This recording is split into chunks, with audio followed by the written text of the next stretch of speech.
The rain hit the massive floor-to-ceiling windows of the Seoul penthouse, blurring the city lights into streaks of cold neon. Dr. Amara Vaughn stood perfectly still. At her feet, a crystal glass lay shattered on the dark hardwood. She did not look down at the mess. She looked across the room. Lee Min-seok, her husband's shadow, stood by the heavy oak doors. His dark suit was damp from the storm outside. His posture was rigid, his hands clasped firmly in front of him. But his eyes, dark, heavy, and carrying a grief she understood too well, were locked entirely on her. He took a single step forward. The space between them felt like a live wire. He was hired to protect her. He was paid to die for her if necessary. But in this quiet, breathing silence, the danger was not outside these walls. The danger was the way he looked at her. Amara closed her eyes, her chest rising in a slow, jagged breath. She was a psychologist. She knew the clinical terms for trauma bonding, for isolation, for the desperate human need to be seen, but none of those textbooks prepared her for the weight of his gaze. But how did it get this far? To understand what happened that night, we must go back. The Kang estate was a fortress disguised as a modern architectural marvel. It sat on a hill overlooking the Han River, a monument to steel, glass, and silent wealth. Inside, it was a tomb. Dr. Amara Vaughn sat at the end of a long dining table, an untouched plate of intricate food before her. She was a woman who used to dissect the darkest parts of the human mind. Now, her greatest psychological challenge was surviving the absolute quiet of her own home. Her husband, Kang Yi-hyun, sat at the opposite end. He wore a crisp navy suit, his phone resting beside his wine glass. Yi-hyun was a man who ruled a corporate empire built on blood he never personally touched. He was not a cruel man to her. He never raised his voice. He never raised a hand. He simply provided. He gave her unlimited credit cards, rare art, and empty rooms. He believed safety was a substitute for presence. "The merger in Tokyo will keep me away for another week," Yi-hyun said. He did not look up from his tablet. His voice was smooth, detached, and perfectly professional. Amara took a slow sip of her water. "I understand." She always understood. It was the easiest way to end a conversation. Behind Yi-hyun stood Captain Han Soo-jin, the head of security, her sharp eyes scanning the room out of pure habit. And by the door leading to the hallway stood Lee Min-seok. Min-seok was different from the other guards. He never checked his watch. He never shifted his weight. As Amara set her glass down, she felt a familiar weight against her skin. She looked up. Min-seok was looking straight at her. He saw the untouched food. He saw the stiffness in her shoulders. He saw everything her husband missed. Yi-hyun stood up, buttoning his jacket. "I will have Min-seok drive you to the gallery tomorrow." Amara nodded. The door closed, leaving her alone with the silence, and the bodyguard who knew it too well. Kang Tae-woo leaned against the marble pillar of the grand staircase, an unlit cigarette resting between his lips. As the younger brother of the boss, he had the luxury of doing very little while noticing very much. He watched Yi-hyun's car leave the driveway. Then he looked back into the dining room where his sister-in-law remained seated. Tae-woo found Amara fascinating. She was brilliant, educated, and completely out of place. A beautiful American bird trapped in a Korean steel cage. He also noticed the man standing guard outside the dining room door, Lee Min-seok. "You watch her like a painting," Tae-woo said casually as he walked past the bodyguard. Min-seok did not turn his head. His expression remained completely neutral. "I observe my surroundings, sir. It is my job." "Your job is to keep a bullet out of her," Tae-woo corrected smoothly, stopping to face the taller man. "But you look at her like you want to keep the sadness out of her. That is a dangerous habit, Min-seok." Min-seok offered no reply. His silence was a wall nobody could climb. Before entering this life, Min-seok had been a ballet prodigy. A career-ending injury and a mountain of debt had forced him into the underworld. He understood discipline. He understood balance. And he knew that acknowledging Tae-woo's comment would mean losing his footing. Inside the room, Amara finally stood. She carried her own plate to the kitchen, ignoring the bells she was supposed to ring for the staff. She analyzed her own behavior constantly. "I am displaying signs of severe emotional starvation," she thought to herself. "I am seeking control in small, irrelevant tasks." She walked into the hallway, stopping right in front of Min-seok. "Good night, She did not look at his face. She looked at his hands, folded neatly. "Good night, Min-seok," she said softly. "Good night, Min-seok." "Good night, ma'am," he replied. His voice was a deep, quiet rumble. Amara walked up the stairs. She felt his eyes on her back until she turned the corner. The kitchen of the Kang estate was spotless, stainless steel, and strictly regulated. The next morning, a new presence disrupted the usual routine. Nyla Lawrence stood by the massive espresso machine, carefully wiping down the counter. She was a Canadian woman with dark chocolate skin, moving with a quiet, practiced caution. She had been hired a week ago to manage the upper floor maintenance. Nyla kept her head down. She had a history she needed to keep buried, and this fortress was the perfect place to hide. Amara entered the kitchen, dressed in loose silk pants and a simple sweater. She stopped when she saw Nyla. In a house full of hardened security and silent staff, Nyla's nervous energy was loud. "Good morning," Amara said gently. Nyla jumped slightly, dropping the cloth. "Good morning, Mrs. Kang. I apologize, I was just finishing." "Take your time," Amara said, pouring herself a cup of black coffee. She studied Nyla with the trained eye of a psychologist. The slight hesitation, the avoidance of direct eye contact, the way she kept her back to the wall. Nyla was running from something. Just then, Yi Hyan walked in. He rarely visited the kitchen, preferring his meals brought to his study. He stopped in the doorway, his cold eyes landing on Nyla. Nyla froze, her breathing becoming shallow. She bowed quickly, a little too deeply. Yi Hyan did not speak immediately. He looked at her hands, trembling slightly against her apron. Then he looked at her face. For a fraction of a second, the corporate mask slipped, replaced by a strange, quiet curiosity. "You are the new addition to the staff," Yi Hyan stated. It was not a question. "Yes, sir, Nyla." Her voice was soft, barely a breath. Yi Hyan stared at her for a moment longer than necessary. He did not look at his wife. He turned and walked out. Amara watched the empty doorway, a cold realization settling in her chest. Her husband had just looked at the maid, with more focus than he had given her in 6 months. The underground parking garage of the estate was cold and brightly lit. Min Seok stood by the black sedan, checking the perimeter. Captain Han Soo-jin walked up behind him, her footsteps completely silent. "You are driving the wife to the gallery," Soo-jin said, handing him the keys. "Standard route, no stops." "Understood," Min Seok replied, taking the keys. Soo-jin crossed her arms, studying him. She was a former military sniper. She looked for anomalies, shifts in wind, changes in behavior. "You have been assigned to her for a year now. You never ask for a rotation." "I go where I am ordered, Captain." "You are a good liar, Min Seok," she said calmly, "but do not lie to me." Min Seok remained perfectly still. He did not tell Soo-jin the truth. He could never tell anyone the truth. 3 years ago, before he worked for Kang Yi Hyan, Min Seok was doing low-level enforcement to pay for his daughter's medical bills. A job went wrong. He was bleeding out in an alley behind a clinic. Amara had found him. She was not married to Yi Hyan then. She was just a doctor leaving work. Instead of calling the police, she had pulled him into her car. She had patched his knife wound in her own apartment. She did not ask questions. She saw a man in pain and she fixed him. She spared his life and his freedom. When he was reassigned to protect her a year ago, she did not recognize him. He had been covered in blood and shadows that night, but he remembered her. Amara walked into the garage, breaking his memory. She wore a dark coat, looking beautiful and utterly exhausted. Min Seok opened the back door of the sedan. She paused before getting in, looking up at him. "Are you always this quiet, Min Seok?" He held her gaze for 3 seconds. It felt like an eternity. "Only when I am listening, ma'am." She stepped into the car, leaving him breathless in the cold air. The art gallery was empty, reserved privately for the wife of Kang Yi Hyan. The walls were stark white, displaying massive, chaotic paintings of storms and oceans. Amara stood in front of a painting of a sinking ship, her arms crossed tight against her chest. Min Seok stood exactly 5 paces behind her, facing the entrance. "Do you like art, Min Seok?" she asked without turning around.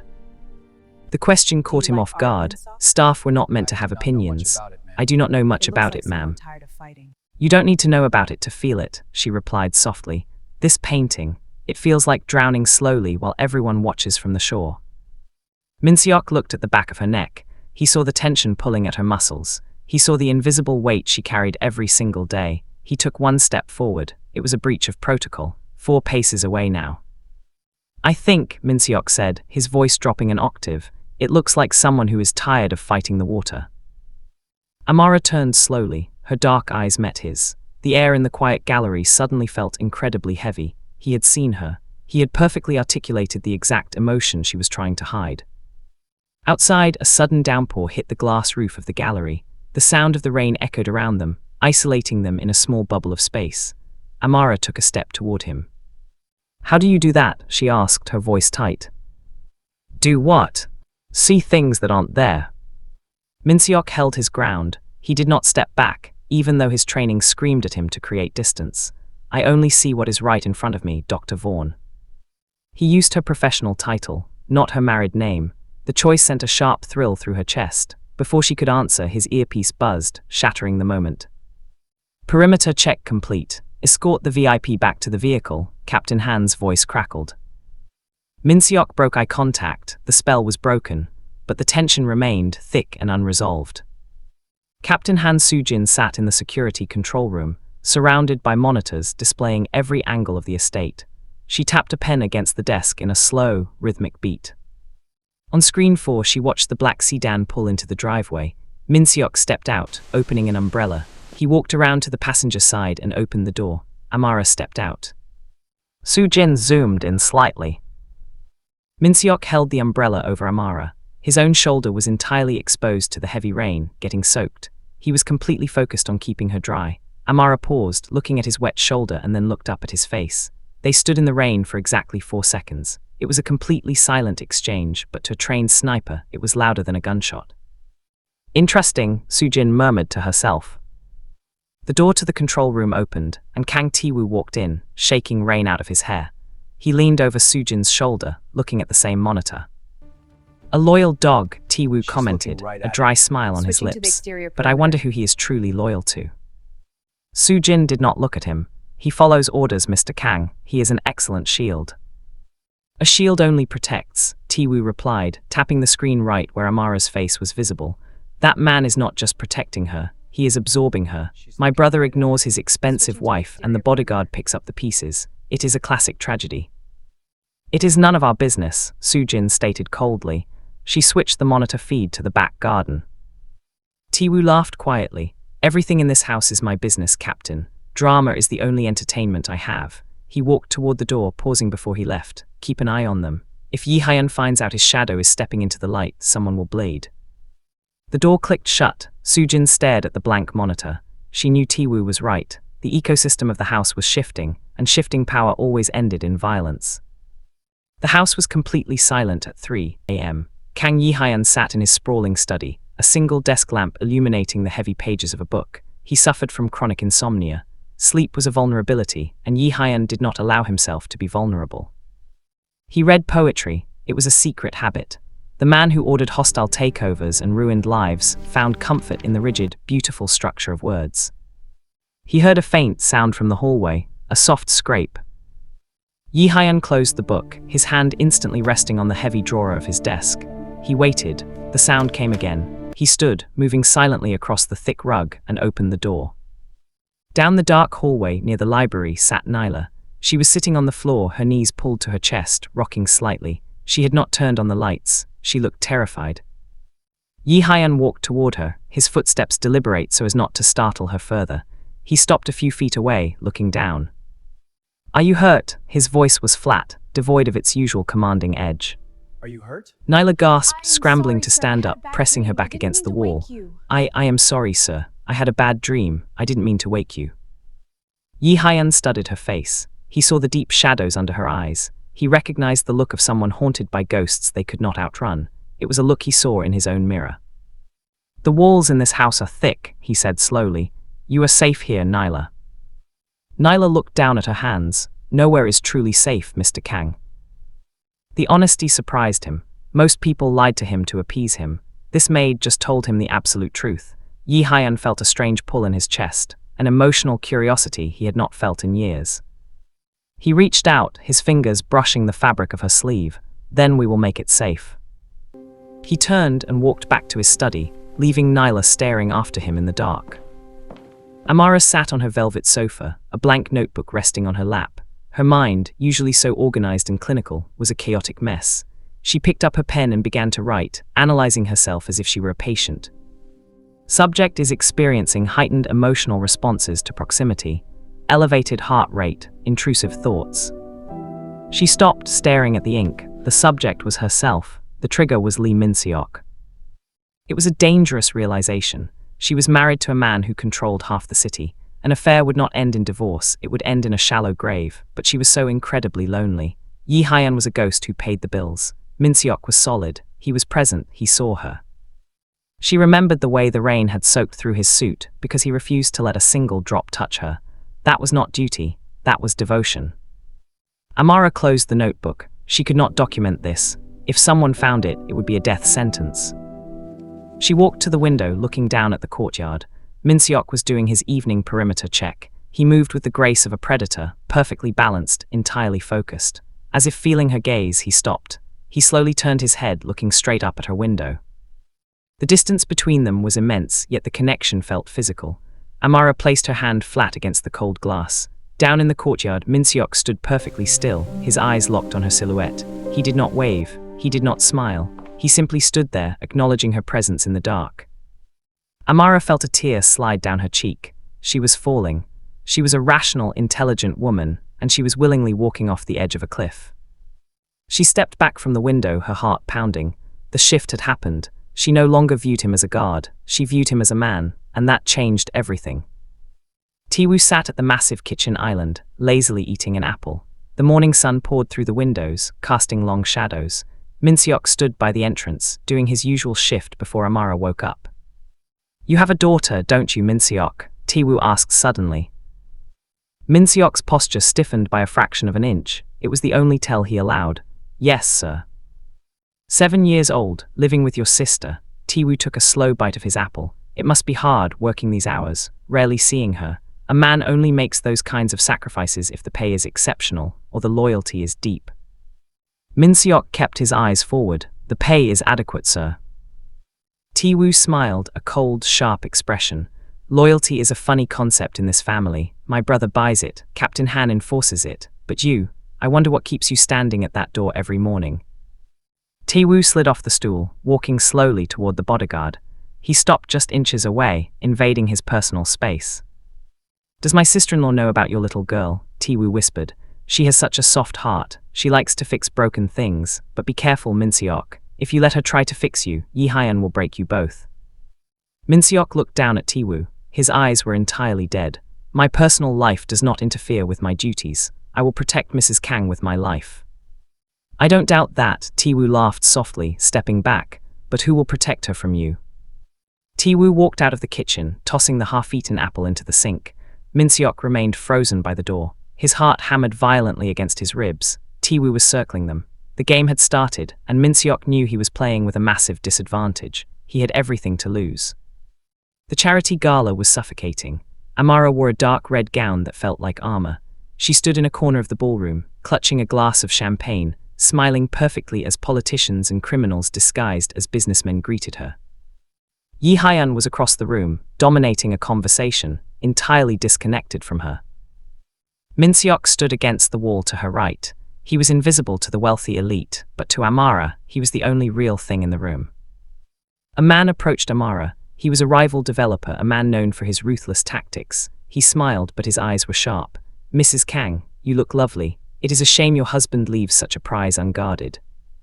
He took a step closer, invading her space, his tone dripping with implied threat.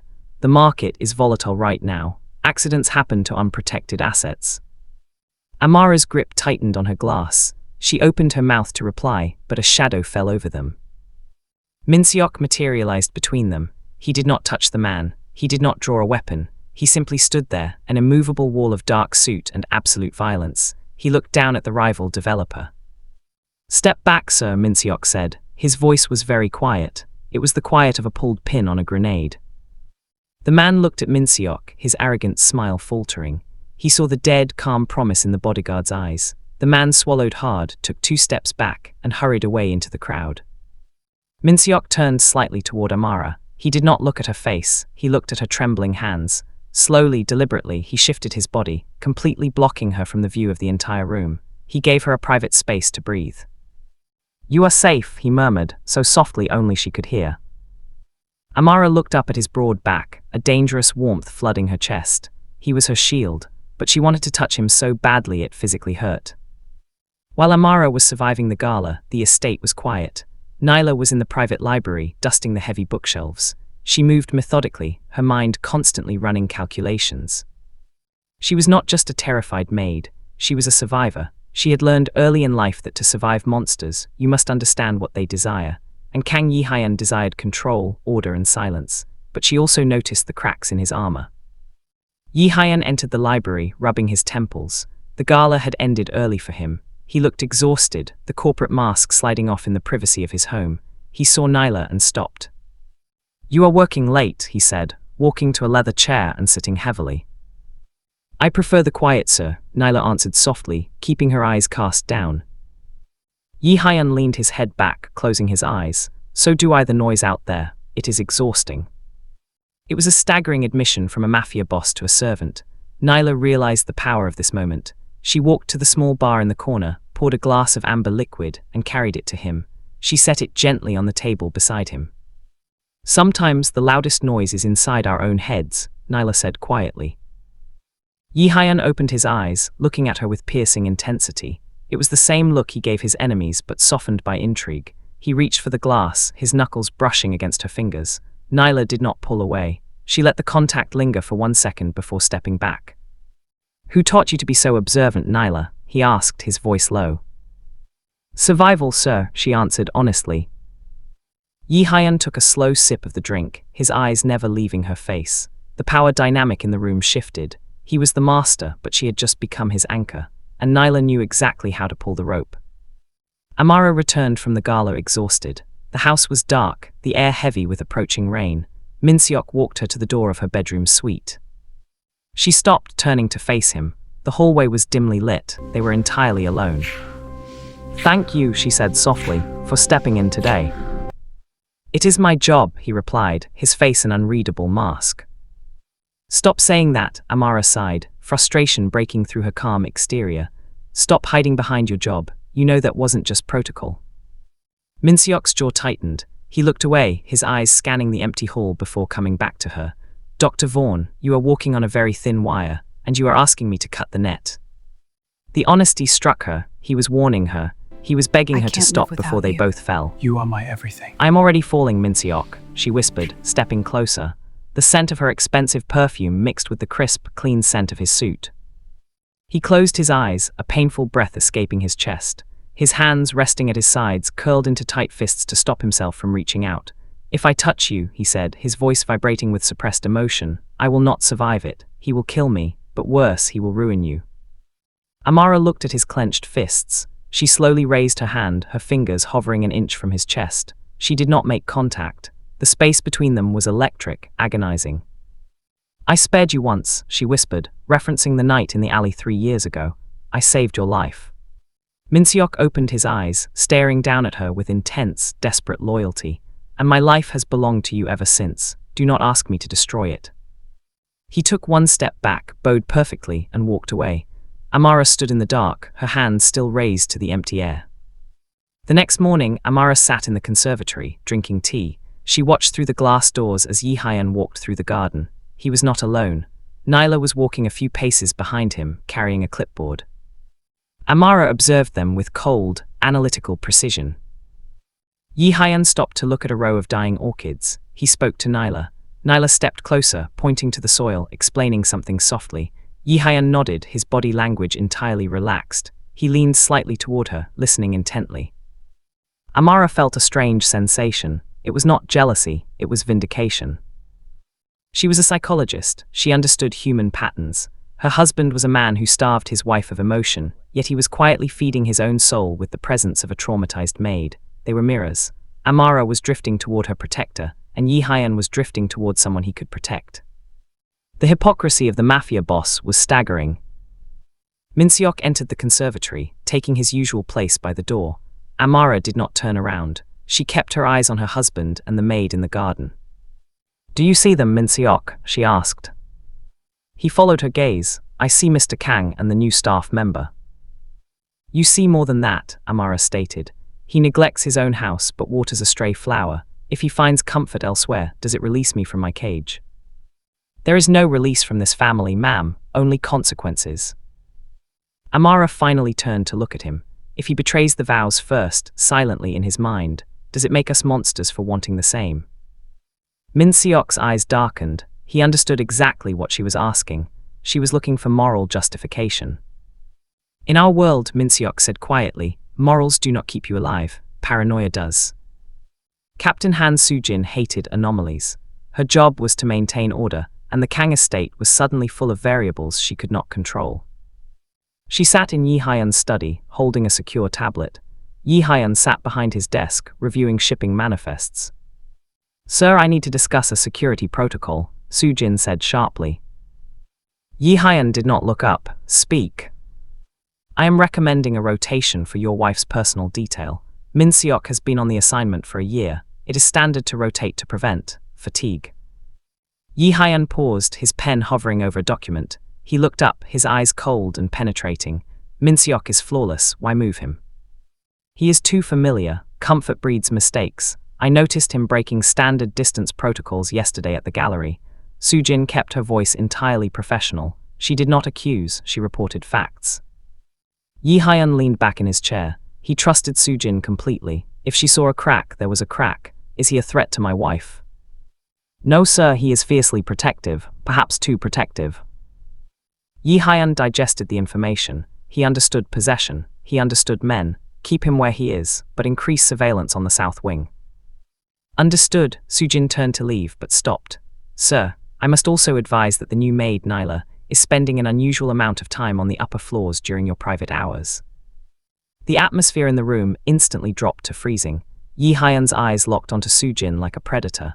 "Are you questioning my schedule, Captain?" "I am reporting anomalies, sir. It is my job." "Your job is external threats," Yi Hyun said softly, dangerously. "Leave the interior to me." Soo-jin bowed and left the room. She knew exactly what was happening. The house was a powder keg, and the boss was holding his own match. It was late afternoon. Yi Hyun had left for a sudden meeting at the docks. Taewoo was out in the city. The house was eerily empty. Amara was in the private library, trying to read. She couldn't focus. The conversation with Min Seok about morals and consequences looped in her mind. She stood up, needing air, and walked to the door. As she opened it, she collided with someone. It was Min Seok. He had been standing closer to the door than usual.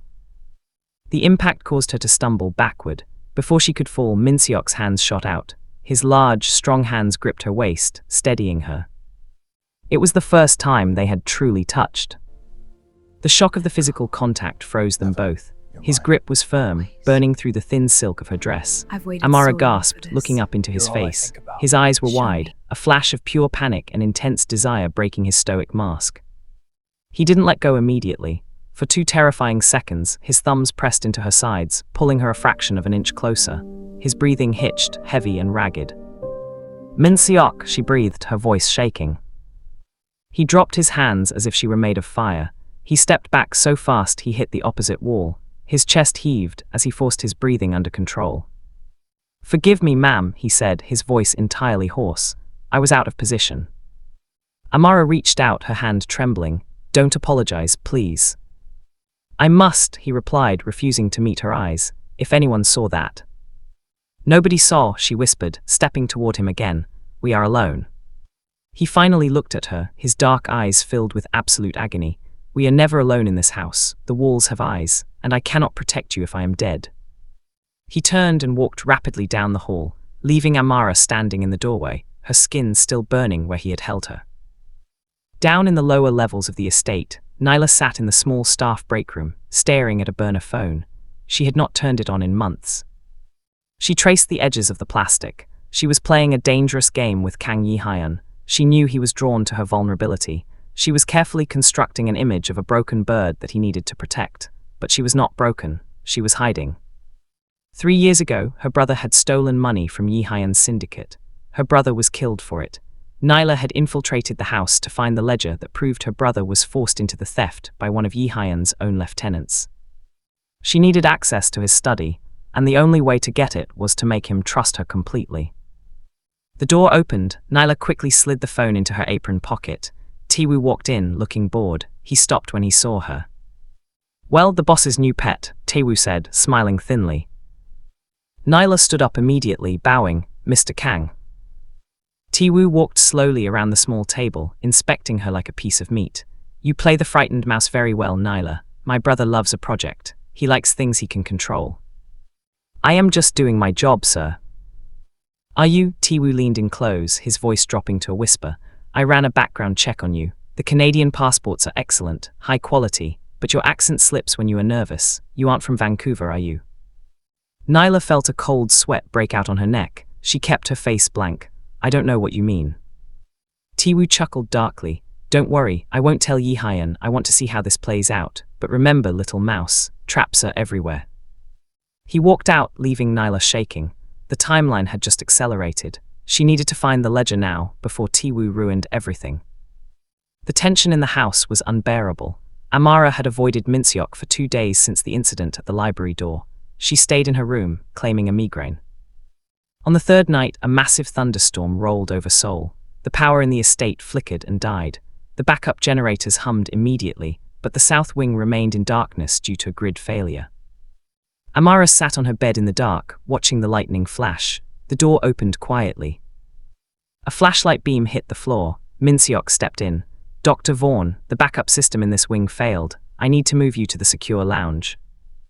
Amara did not move. I am fine here. Minseok walked closer, turning off the flashlight. The room was illuminated only by the intermittent lightning. He stood at the foot of her bed. Protocol dictates. Forget protocol, Amara snapped, her voice breaking. She stood up, walking right up to him in the dark. Stop being a machine. You held me. I felt your hands shake. I know you feel this. Minseok stared down at her, the lightning catching the sharp angles of his face. The rigid discipline that held him together was fracturing. Yes, he said. The single word was pulled from the depths of his chest. It was a confession. It was a surrender. Amara's breath caught. She reached up, her hand pressing flat against the center of his chest. She could feel his heart hammering violently against his ribs. It was beating as fast as hers. Minseok did not pull away. He slowly raised his hand, his fingers hovering over hers. He did not touch her skin, but he covered her hand with his, trapping it against his chest. I look at you, he whispered in the dark, and I forget how to breathe. I forget my duty. I forget everything. Then forget, she pleaded softly. If I forget, he said, his voice laced with pure despair, he will kill you to punish me. Neither of them heard the footsteps. The heavy oak door of Amara's bedroom, already slightly ajar, was pushed open. Kang Yi-Hyan stood in the doorway. He held a high-powered tactical flashlight.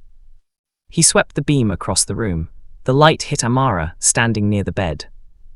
Minseok was standing exactly 4 paces away from her, near the window, his posture perfectly rigid, scanning the perimeter. In the split second before the door opened, his training had violently overridden his heart. He had stepped back into the shadows. Status, Yi-Hyan demanded, his voice cold and commanding. The grid failed, sir, Minseok replied instantly, his voice entirely flat. I was instructing Mrs. Kang to relocate to the secure lounge. Yi-Hyan moved the beam of light. He studied Minseok's face, then he moved the light to Amara. Amara forced herself to remain calm. She used every skill she had learned as a psychologist to regulate her breathing and hide the terror in her eyes. I was just getting my coat, she lied smoothly. Yi-Hyan lowered the flashlight. The silence in the room was suffocating. He was a man who sensed lies the way a dog senses fear. He walked slowly into the room, stopping halfway between his wife and his bodyguard. He looked at the floor between them. He looked at the way Amara's hands were trembling slightly. Is that so? Yi-Hyan said softly. It was not a question. He turned his back to Minseok and faced his wife. Captain Han is fixing the breaker. You will stay here. Minseok, you will guard the door from the outside, not the inside. Yes, sir, Minseok said, bowing perfectly. He walked out of the room, leaving Amara alone with her husband. Yi-Hyan stepped close to Amara. He reached out and touched her cheek. His fingers were freezing cold. You look pale, Amara. The dark does not suit you. He left the room, pulling the door shut behind him. Amara collapsed onto the bed, terrified. He knew, or at the very least he suspected. The next morning, the atmosphere in the estate was toxic. The storm had passed, leaving a bright, glaring sunlight that exposed every shadow. Captain Han Soo-jin called a mandatory security meeting in the main hall. Yi-Hyan stood at the front, his face unreadable.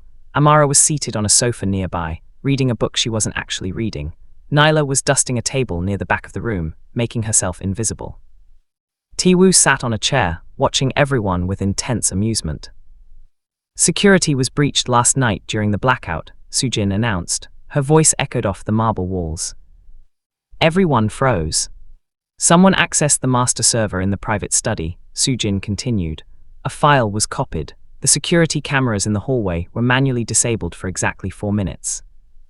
Yi Hyan's eyes slowly scanned the room. He looked at Tiwoo, who smiled back innocently. He looked at Minseok, who stood like a statue. He looked at Amara, who kept her eyes on her book. Finally, his eyes landed on Nyla. Nyla kept dusting, her movements perfectly steady, but Amara, analyzing the room, saw the slight stiffening of the maid's shoulders. Amara realized immediately. Nyla took the file. But Yi Hyan did not accuse the maid. Instead, he looked at Minseok. "You were guarding the south wing, Minseok. My study is adjacent to it. Did you see anything?" "No, sir. I was inside Mrs. Kang's room, assessing the threat level during the initial blackout." Tiwoo let out a soft, mocking laugh. Inside her room, how diligent. Yi Hyan's jaw tightened dangerously. He walked slowly toward Minseok. The entire room held its breath. The boss stopped right in front of the bodyguard. "Someone in this room is a traitor," Yi Hyan said quietly. "Someone is stealing from me, or someone is lying to me." He looked over Minseok's shoulder, making direct eye contact with Amara. The message was clear. He was daring them to break. The house fell into a terrifying routine for the next 48 hours. Soo-jin locked down the estate. Nobody went in, nobody went out. Amara sat at the grand dining table. Yi Hyan sat at the opposite end. Minseok stood by the door. Nyla poured the wine. Amara watched Nyla pour the red wine into Yi Hyan's glass. The maid's hand was perfectly steady, but Amara saw the intense, burning focus in her eyes. Nyla had what she wanted. Now she needed to escape. Yi Hyan picked up the glass. He looked at Nyla, a strange, dark affection in his eyes. He trusted her. The paranoid Mafia boss trusted the girl who had robbed him. Amara looked at Minseok. His eyes met hers.